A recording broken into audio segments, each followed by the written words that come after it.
Waika Harichirama Primary School Rukushango Murakagwa Kanyampumo omugombora ya Nyabihogo mu district ya Ntungamo tokamanya nguneri ya government ahabwe mbere yerumu ishomerere generally rigiye n'ubuzu buhanga umunongo akuba gametero cyo kutongera kizimbe kandi ne relevant iteka cyendera abwo amashobora gatuyetorire abashomesa nabo barara akangara pepe n'imyanya yo kwejenera munayo tumerungi bw'abashomesa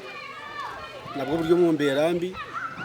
akuba amajagariyo ni make kandi gombe kisebiti gari temporary mbweno oburaro tuburungi tigasimindi ngire nitaka tukire na hishomero rya Kanyampumo Primary School Rukushango mugomboraniye mu ya Nyabihogo naryo abashomesa tibine ho kurara kandi byombeke bari kurara mu birahace kubatera ko kubano ramboro re government ne kiyatira bako building zo ruhozo initiative y'abaziri ko kuzo mu quarters cyukura bako bana bujobo ruho nabwo n'abaziri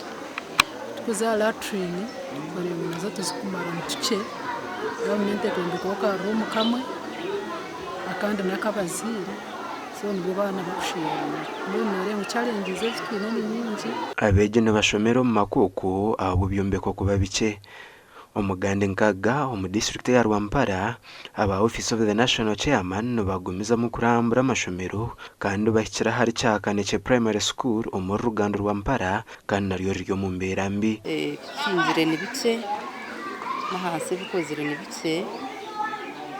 kandi byinshi nebitakwire beruko konkane kugenda kumaririza wenu shaba government kuyakura umuranga gwitogo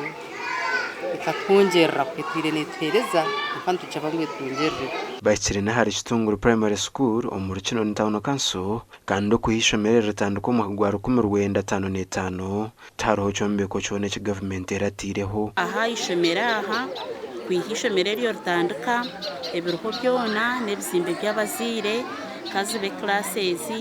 kazi bamashuga bashomesa mashuga bashomesa agaruko nago batandikiriho ku 15 agaba bebombeke sebti bakoma na mitaka na mesha heji nibwo gacuruko ntugumantoma ntombeka binabebembezi bingi konka ko ryo kunareba no kunayitegereza nashanga ngo abebembeza butwine tubakozere kiri kumara umashomero okusensitizinga na munonga bazire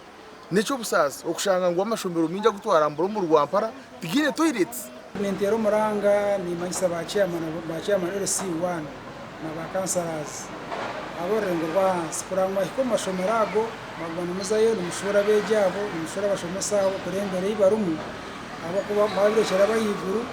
barize kabafa ehuru yo kurambura amashomero negumizamo okweturura mbare mpango gasha kwa Suzanne Charles Sima.